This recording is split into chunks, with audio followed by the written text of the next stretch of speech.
Hi everyone, it's Nicole from Mama Elephant, and today I'm sharing a Wish Upon a Star tunnel card with you. Tunnel cards are fantastic because you don't really need specialty dies to create them. You just need some nesting style of dies for the inside, but everything else is created with a paper trimmer and a scoring tool of some sort. I'm going to use the Score Pal. I'm using the Mama Elephant Wish Upon a Star stamp set for my card today.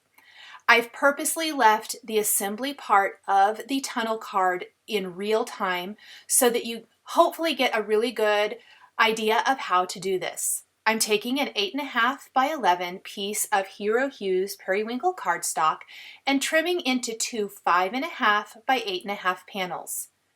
I need an extra 4.25 by 5.5 inch panel for the tunnel insert. It's even better if it's like a scant 4.25, so maybe just a teeny tiny bit smaller in that measurement. For one of the panels, we're going to score it in half to make the card base. So it's going to be a side fold kind of card base, and we want to score it at 4.25 inches to make a traditional size card base. So you're simply taking that half sheet of paper, scoring it at 4.25,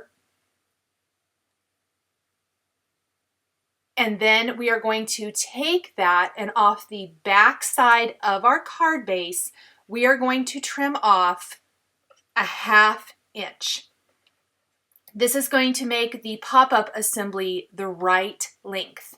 So we've taken that, and we're going to go ahead and take our trimmer and trim off that 1/2 inch from the back side of the card. The front of the card is going to be that standard 4.25 by 5.5 inches, and the back will be a little bit smaller, which is where we will assemble the tunnel.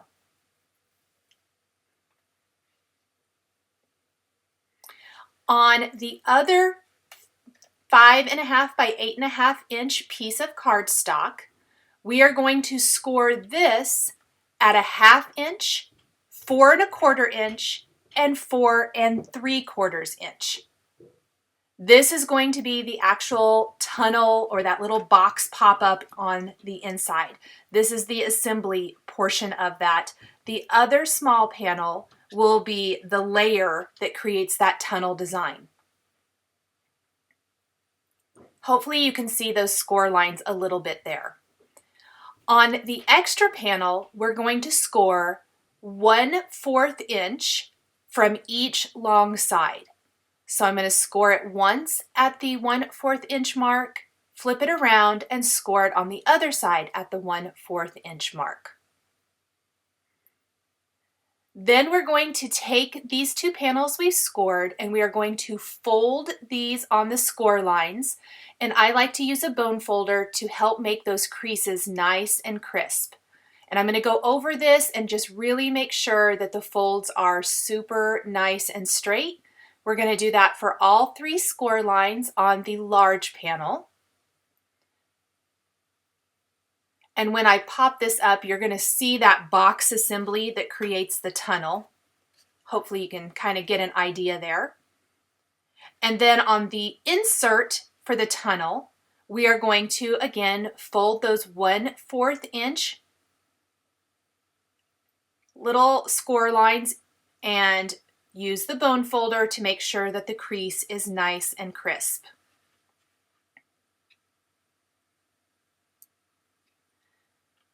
Now, from the larger piece, the one that has the 3 score lines, this is where the larger die is going to be die cut from to create the tunnel.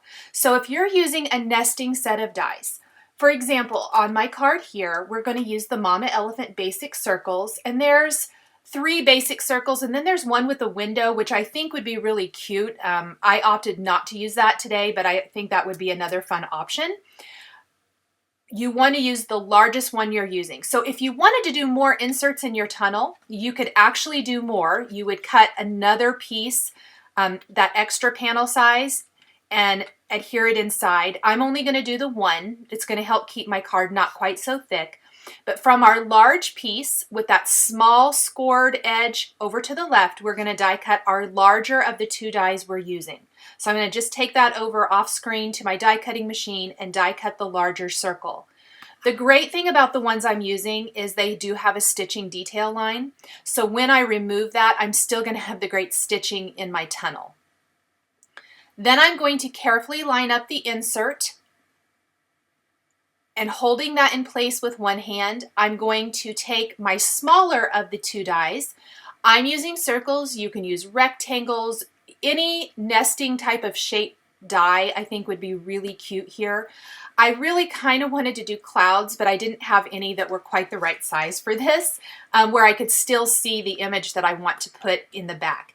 I planned these circles because I knew I wanted to use the Mama Elephant Wish Upon a Star bunny sitting on the moon. So I purposely picked a die that would showcase that. So out of that second panel that we've lined up now, I taped the die in place, and I'm taking it over to my die cutting machine and die cutting the smaller circle. When I layer this back behind the other panel, you're going to see that tunnel effect. We are going to put all this together in a minute, but it's always good that at this point, if you want to do any inking, stamping, stenciling, go ahead and do that before you assemble the tunnel card.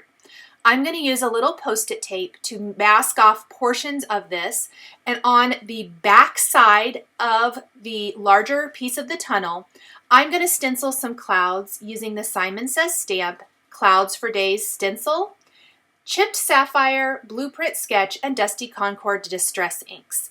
This is just going to give kind of a cloudy effect to the background. The base of our card is already a beautiful periwinkle blue. This is just going to add added interest. In addition to the clouds we're doing in the background for the tunnel, I want the front of my card to have clouds as well. When I'm doing a tunnel card, I often try to keep the front of the card a little bit more simple, just so that because it's got a little bit more to it with all that pop-up layer, it gets a little thick. So I try to keep the front simple. A stencil's a great way to add that dimension and texture without adding any extra bulk. So I'm going to start at the top with chipped sapphire, move on to blueprint sketch, and finally dusty Concord for my ink colors.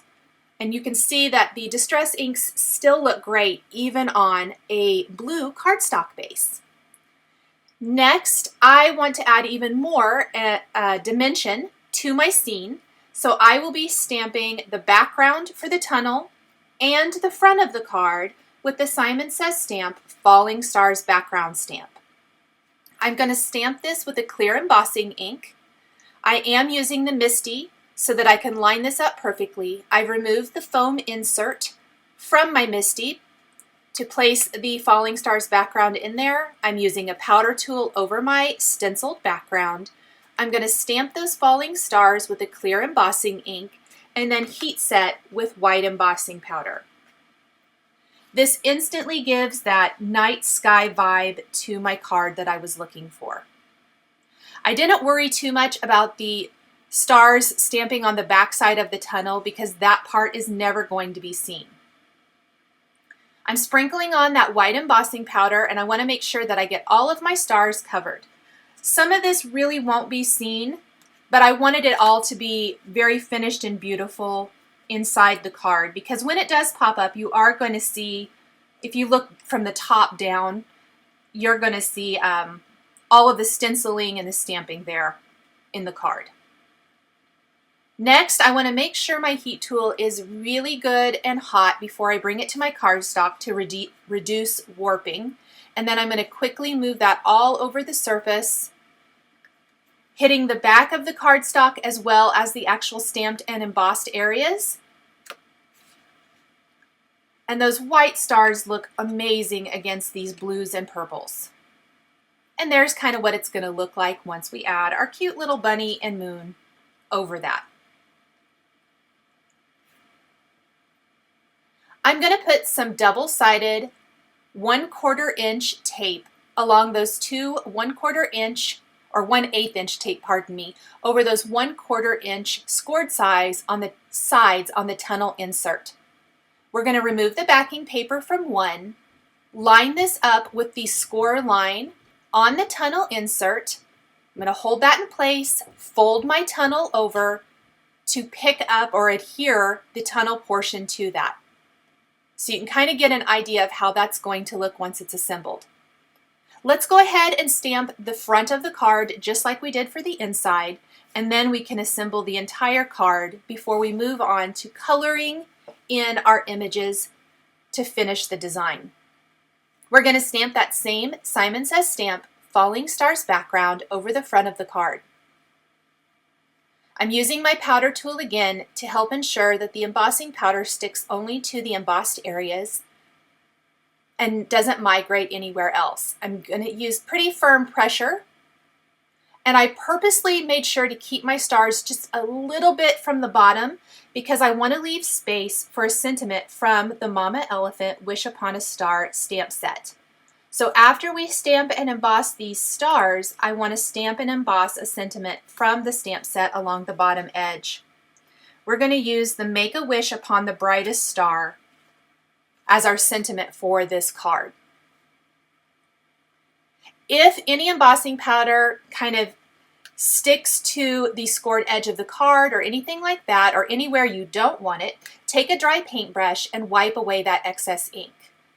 I double-checked my card several times to make sure that all of my stars were completely covered with embossing powder. Again, we're going to make sure that our heat tool is really good and warm before we take it to our card and heat the card base. I kept noticing a few areas that the stars that I had missed on the stars. I'm going to hit the front and the back of this panel again to help reduce that warping as I mentioned earlier. Using the Misty again, this time with the foam insert since we're using a clear stamp, I'm going to stamp the sentiment from the Wish Upon a Star stamp set along that bottom edge. I have just enough room to perfectly place this. I love how the white embossing ties it all together. Now, because this card so far features and will not feature any black ink, it's really light and kind of almost magical feeling, I guess I would say. I really am a big fan of doing some no-line coloring. And so we're going to do no-line coloring with Zig Clean Color Real Brush markers for our images so that there aren't any harsh lines on the card. The only black that will be is a fine tip black pen to draw in the detail for eyes, noses, mouths, and any strings hanging from the little fishing rod and then from the star on the moon. We're going to take our adhesive now and using the card base, I'm again going to do this in real time, I'm going to put some strong adhesive on the back shorter panel on our card base. Then we're going to take the back of the pop-up card, which is the stars that we stenciled for the tunnel. I keep saying pop-up card, I mean tunnel card. And we're going to lay that in there right next to the score line and press it down. And I can see that I might have been slightly off. You can see it sticks up a little bit there. I'm going to need to trim that up, which I will do here in just a second. Let's remove the other side of the adhesive from our insert in the tunnel. Fold the front part of the tunnel down to pick that up. And there is what it's going to look like. We just have to secure that final side to the front of our card. How cute is that? These are so much fun to create, and after you've done one or two, they get really easy. Now it's bothering me just a little bit that that top edge is a little bit higher. So I originally thought I would use my scissors, and I could see that I was afraid I wouldn't get it cut very straight. I ended up taking a clear ruler and a rotary cutter. I am a quilter and I have a rotary cutter that I only use for paper. I don't use my rotary cutters for fabric for paper, but I do have one that I've set aside just for paper type of projects. I'm actually just going to lay this out with my clear ruler and my rotary cutter and trim this up so it's perfectly straight. If you ever find that you don't particularly think your card, all the layers are straight, you can always take a craft knife and a ruler as well if you don't have a rotary cutter like I'm using here. So I'm just taking that and snipping up that, snipping off that top edge so it's perfectly straight. Now that I have that even, I will go ahead and put that double-sided adhesive on the last tab on my tunnel, and I'm going to use 2 strips of this 1/8 inch score tape. We're going to lay that down. I like to use a nice strong adhesive so I don't have to worry about my interactive card coming apart. We're going to remove both of these backing papers, fold the front of our card over to pick up that adhesive, and our tunnel card is complete. So we're just going to fold that over. Now, the more times you fold and open and fold and open, the easier your tunnel card is going to work. So I like to really kind of play with it a little bit and get it moving because it's going to pop up much nicer, lay a lot nicer in the envelope. You can even take a bone folder and go over those scored lines if you want to a little bit to help them move. And there is our tunnel card. We're ready to stamp our bunnies and stars and clouds from the Mama Elephant Wish Upon a Star stamp set on Bristol Smooth cardstock. I'm using the Ink on 3 Fade Out No Line Coloring ink, which is going to fade out really lightly. I've listed the colors of Zig Clean Color Real Brush markers I'm using across the bottom of the screen for easy reference. For the clouds, to give them a hint of color, I've traced the cloud outline with Shadow Mauve and blended that out towards the center of the clouds with the blender marker. The blender is completely clear and it's perfect for blending out to a lighter shade or softening the edges like I'm doing on this. I'm going to do all of my clouds at once before moving on to the bunnies and the rest of the images. For my bunnies today, I'm doing them in a light beige color.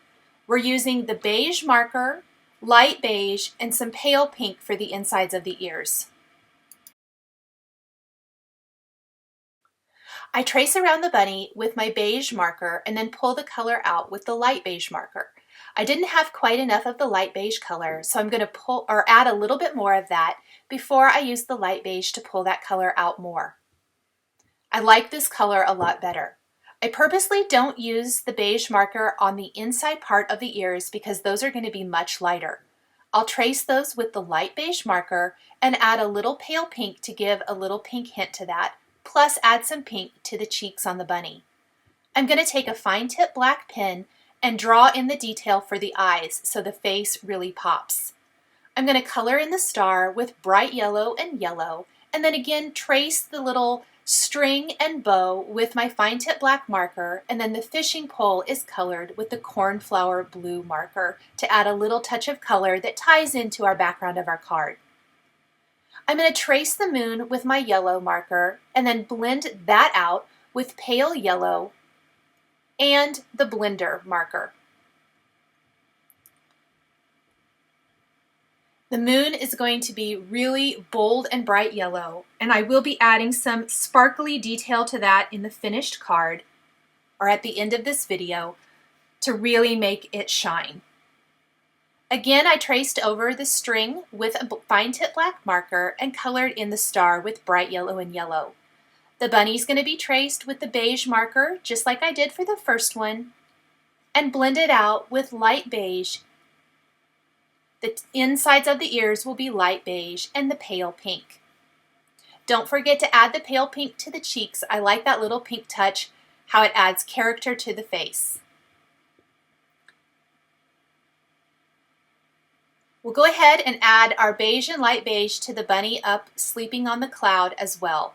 This one has a little bird standing on its hind end, which is so super cute. We're going to use our cornflower blue to color in that little birdie.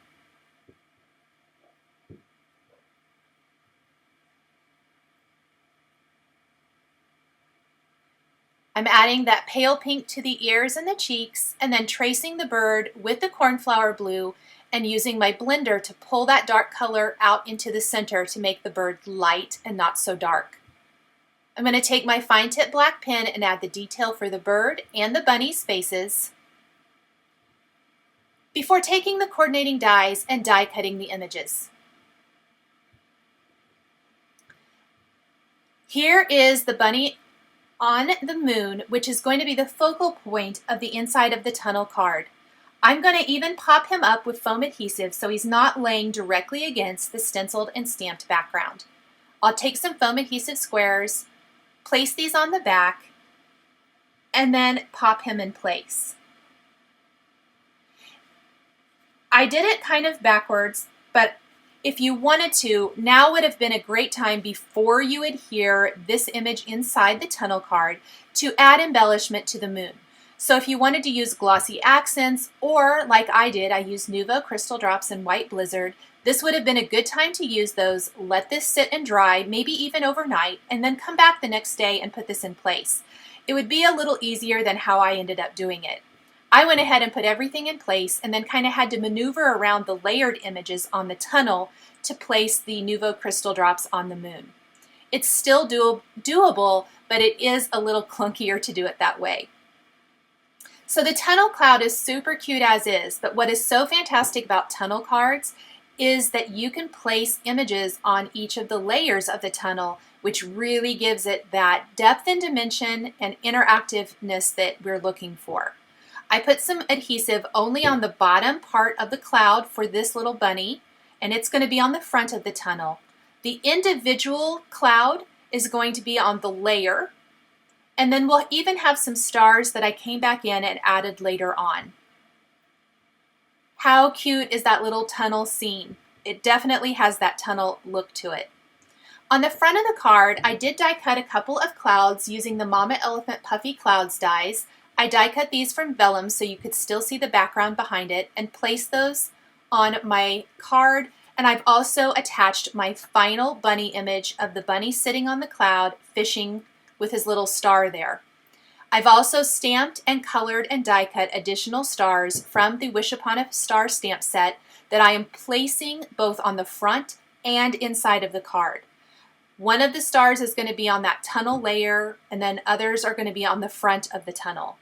Even one down here on the little cloud. Then we're going to add a nice scattering on the front of the card, which adds a nice pop of color. I'll add a few additional ones than what you see here, so that I end up with 5 individual stars on the front and 3 on the inside. We want to trim off that excess cloud hanging off the sides of the front of the card.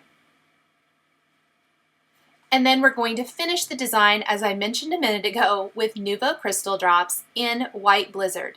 This is a clear, iridescent, sparkly liquid that's going to add that really fun sparkle look to the stars and the moon. I'm just placing a thin layer all over the moon and those stars so that it dries quickly. I did let mine set completely overnight before I went ahead and touched the card and played with it a little bit. I'm going to show you the whole interactive element just as soon as I'm done with this part. So the next day I came back, everything is completely dry.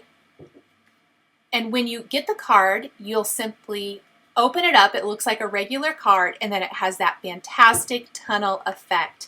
Isn't that so much fun? You can do this with so many different images and greetings. Thank you guys so much for joining me today for this Mama Elephant Wish Upon a Star tunnel card. The supplies I used to create my card are listed and linked below the video here on YouTube. Here are a couple more videos featuring Mama Elephant stamps and dies that you might be interested in. If you enjoyed this video, please give it a thumbs up and be sure to subscribe to my channel to never miss a video. Thank you guys so much for joining me today, and we'll catch you next time.